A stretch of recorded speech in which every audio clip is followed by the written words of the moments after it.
महाराष्ट्र इमारत व इतर बांधकाम कामगार कल्याणकारी मंडळाने 13 जुलै 2026 रोजी काढलेल्या परिपत्रकानुसार बांधकाम कामगारांसाठीच्या विविध शैक्षणिक सहाय्य योजना बंद करण्यात आल्या आहेत.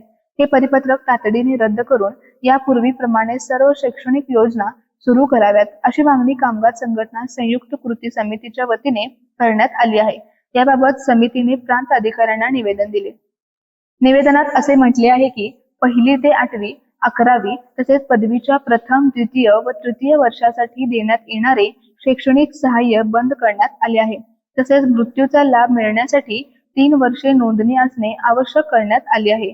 नोंदणीकृत बांधकाम कामगाराच्या पत्नीला मिळणारी प्रसूती सहाय्य योजना बंद करण्यात आल्याने कामगारांमध्ये नाराजी आहे. कामगारांना दिलासा देण्याऐवजी नोंदणी करून वाऱ्यावर सोडण्याचा प्रकार या परिपत्रकामुळे होत असल्याचा आरोप संघटनांनी केला आहे. त्यामुळे परिपत्रक तातडीने रद्द करावे. जिल्हा सुविधा केंद्रात आधार क्रमांकातील दुरुस्ती, नावातील स्पेलिंग मधील दुरुस्ती आदी कामे गेल्या 2 वर्षापासून बंद आहेत. ही सुविधा तालुका जिल्हा सुविधा केंद्रात सुरू करावी. सुविधा केंद्रांमध्ये दररोज नूतनीकरणाचे 40, नवीन नोंदणीचे 40 आणि विविध लाभाचे 70 अर्ज स्वीकारले जातात. त्यामुळे अर्जांची संख्या वाढवून नूतनीकरण, नवीन नोंदणी आणि विविध लाभांचे प्रत्येकी 100 अर्ज दररोज स्वीकारावेत अशी मागणी करण्यात आली. हातकणंगले, इचलकरंजी व शिरोळ येथील कामगार संघटनांसह कामगार संघटना संयुक्त कृती समितीच्या वतीने हे निवेदन देण्यात आले.